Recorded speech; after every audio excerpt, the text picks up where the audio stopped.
Okay. How can And there be anyone like that? anyway, welcome back to Tea Time on Plus TV Africa. So I don't know if you're new, or if you're sleeping, or you don't know who we are, but we give you the most amazing conversations, but also amazing talent. And we have that very embodied person in the building. Williams Uchemba is an award-winning Nollywood actor, youth leader, humanitarian producer, model, entrepreneur, and comedian who rose into limelight as a child actor. After 20 years, let me come again. 20 years. Are you up to 20? After 20 years in the entertainment industry, Williams Uchemba is regarded as the most successful Nollywood young actor, having featured in over 90 movies, and some of which are the most successful movie projects in Nollywood. So yeah, he has bragging rights, guys. Beyond his acting career, Williams is also very passionate about the youth development, and that's undeniable. He uses his social media platforms to advocate for young people and speak about social issues in a bid to inspire and encourage young people. He is also the Deputy Nigerian Youth Representative at the Youth Assembly in New York and has helped young people with their personal development to achieve the sustainable development goals. So when I say this person is like all around, this person is like all around. So please, welcome me. Williams. Hi. Thank you. Thank How's you for it having going? me. Welcome. Yeah. How you doing today? Good, man. Good. How are you? Great. All right. Okay. So, I mean, I know people know your face, especially because you're one of those artists or creatives that have been able to do this magical thing of staying relevant on big screen and social media, right? Like, so I want to know if that was an intentional thing or we're just doing your thing and it happened to work. Honestly, I wouldn't say it was intentional. I think one of the things I noticed is for me, when you get close to God and He guides your path, your everyday moves is actually walking into His plan. So when you find yourself doing something you never planned to do, eventually you find out that, oh, okay, this was actually what God wanted me to do. So for me, I wouldn't say, okay, this was my 10 years plan. Once this time happens, I was getting to social media. No, everything just happened organically and, it started working together. Now, you're this person that's been able to blend it, right? You started off being comical. A lot of people just felt, oh, Williams Uchemba was the guy that would just make us laugh, with the whole funny voice and all. Then afterwards, we started seeing more serious roles from you. And then afterwards, we started seeing your emotional side as well by helping people with your NGOs, getting people out of the slum, paying people's school fees and all of that. We saw all of that and we really appreciate you as Nigerians. We really want to say thank you because there are just a few of you that use your platform and power to do positive stuff like that. But I want to know, how do you juggle it? Were you feeling stereotyped at some point? Like, everybody wanted me to come and act this Williams Uchemba role. I have to show them that I'm this other guy as well. Actually, I've been in the film industry for almost 22 years, and I started filming as a baby. So, and the comedy part just started 2017, and that started in while I was living in the U.S.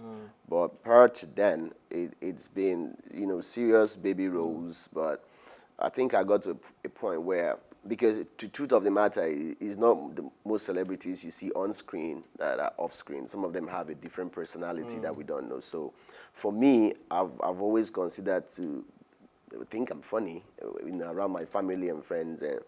And I just put one of that out there one day on the social media. And people loved it. Like, we didn't know you were this stupid and crazy. But what kind of made me continue was when I got a call from this lady and she was crying and said, her mom has been, down with cancer for the longest time, and for 6 months she hasn't had a reason to laugh. And for the first time in 6 months, she saw my video and she's been laughing in the hospital, and it all got everybody emotional. And thank you. So I kind of realized that comedy is not just something you do, because it's for fun. It is actually a ministry. It helps people with depression. It helps people that have a lot of issues. It just calms things down for them, at least for that moment. So that was when I was like, okay, I think I should do more of this. But aside from that, there are many more. I'm an actor, basically. I'm not a comedian. I like to tell people that I started as an actor, so I can do whatever. I can play whatever role you want me to play whenever. Yeah. Okay, but let's go back to your childhood now, because I think all of that probably starts from there. Can you give us an insight of what that was like? Were you allowed to be that expressive? Was it a home that encouraged creativity? It was actually tough. My father never supported what I was doing. But fortunately for me, unfortunately for Him. my parents were separated as of the time. Right. And my father has always been the kind of person that you have to be an engineer, even though he didn't graduate from university. You have to be this and you. But my mom is always the type that says whatever makes you happy, as long as you're not hurting anybody. Yeah. And fortunately for me, we grew up with my mom. So when my dad comes, like, oh, you did a movie, but when he started noticing, man, money is coming in, and Engineering kind of money. yeah, and he'll live on the street, and people will like, wait, Uchemba, is your son not that Uchemba guy? Wow, your son is. So he started carrying shoulder in public and all that. So eventually he kind of accepted it. And that is what I tell this generation. In as much as you're under your parents' roof, but they are just your guardian. They can't predict the destiny God gave you. You can try to make them understand or eventually prove to them that truly this works. Because at the end of the day, they'll be proud of you. Yeah. So right now he calls me up and like, son, any new movie coming out? I said, okay. Now you want it. Yeah. So it wasn't easy at first, and also the film industry as a young child affected my childhood. Okay, how so? In terms of education and also my social relationship with my peers. I was always out filming with adults, people way older than me. And I never actually got to stay with people my age mate. So when I come back, somebody is saying, I want to buy PS1. I'm like, me, I want to buy land somewhere. So my mind was now a bit mature than the other people. Yeah. And also the fact that it affected my education to a point, because I was always filming and missing classes. I was missing classes. So that was why there was a time I kind of like went off the radar for a while, because I was going to the university and I was like, okay, anything not doing is not doing well. Let's just finish this. Yeah, let's just finish this. So there was like 6-7 years I was not in the picture. I was just, just getting them certificates, man. Yeah, okay, so now that you've done that, because I know with young people, and I'm speaking even for myself, that kind of pressure is a lot, because 6-7 years, you can see people like progressing, moving. Sometimes you wonder like, am I doing the right thing? Should I go back into, should I go back to school and everything? So now that you've dabbed your leg into both, you finished school, you're also in your art, would you encourage people to continue to do that, or do you think they don't have to? I don't believe in the Nigerian schooling system, but I believe education is key, right? So for me, my focus was the education aspect of my life. I want to be able to sit here with you guys and speak good English. Yeah. I don't want to just, because I dropped out of school, I can't be able to make a sentence. Absolutely. So for me, I always support people. I always tell people, get as much education as you can. Sometimes it's not even in school, funny enough. So I am a big advocate of education, but the schooling system, no. As a matter of fact, the certificate is still in school. I've never picked it up. All right, so before we get into Mamba's Diamond, let's quickly touch on your childhood, which you started on, because I see a lot of things. I'm very passionate about, humanitarian stuff, and you do a lot of that, so I'd like to talk about that. Now, a lot of people think it's only people that have gone through stuff that or really understand what pain or poverty is, those are the ones that want to help others. So I'd like to know, what was your childhood like? Were you from a comfortable home, or you actually know what it means to have nothing? Is that what encourages you to help these people? What's your motivation? Unfortunately, we live in a country where people have come to see suffering as normal. I never really understood what Nigerians were going through, or I never really knew that I was in a mess as a citizen of this country until I lived outside of the country. It was when I traveled out. I first lived in London for a while. Then when I moved to the US, I realized that people are actually suffering in Nigeria. Like, if you see somebody in the streets of New York, it's either that he's on drugs and he doesn't want to go on rehab because there's already a system from the government to fix people that want to get better and back into the system. Right? But sometimes those ones that do drugs want to remain there because they want to. And if they want to eat, they know where to go to. Right. They know how to get food. You can go to McDonald's, at the end of the day, they will give you food. And you don't have to pay. And I realized in Nigeria that people are genuinely, legitimately hungry. Like, people are hungry. It's not, oh, okay, I'm hungry, I'll eat in 2 hours. I'm hungry, I don't have money to eat. Imagine after a long day at work and you're hungry and you can't eat. That is the situation in Nigeria. And for me, what started the whole foundation and the charity move was I was on my way back from the U.S. 2017 December, I think December 17th, and from the airport to the house at that express, Yeah. I saw a man. He's maybe mid-60s. I could tell his age because he kind of looked like my dad. He was selling this 15 naira ice cream, and he was trying to chase down this traffic to do a transaction with a car, and the traffic started moving. And trying to chase the car down, he missed a step, and he fell into the car lane, and an oncoming truck came right in front of me and killed the man on the spot, right on the spot. This man did not die because he was stealing or because he did something bad. He was just trying to feed his family. And his wife and his kids will be at home waiting for daddy to bring food back home. And how much was he making? And that was when it dawned on me that there's a problem. The passion grew while I was in the US for some reason, but when I came back to Nigeria, it kind of expanded because I see myself there. When I see a child that is hungry, I just find myself in that situation. Like, what if I'm this child? There was a particular one, I took some family out from a slum. They were sleeping on top of water. I got home, I couldn't sleep. I was all irritated.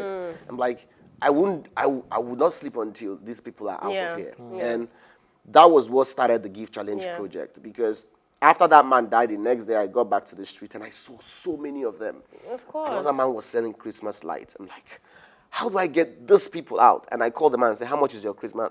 I gave him dollars. I said, leave. Just the trauma of what I saw the previous day. I said, just leave the street.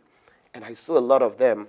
And I said, okay, if I have 3 million followers and I give one person, I'm only helping one person. But if I give one person and record it and encourage just 10% of my followers to do the same around wherever they are in Nigeria. Because you can't do it alone. Yes. Yeah. We are getting 300,000 people off the streets. So the chain reaction and the ripple effect of that strategy was what I used to get people. And a lot of people were doing it in different places. Absolutely. And that was when I realized you don't have to be in any contagious. political position to start making changes.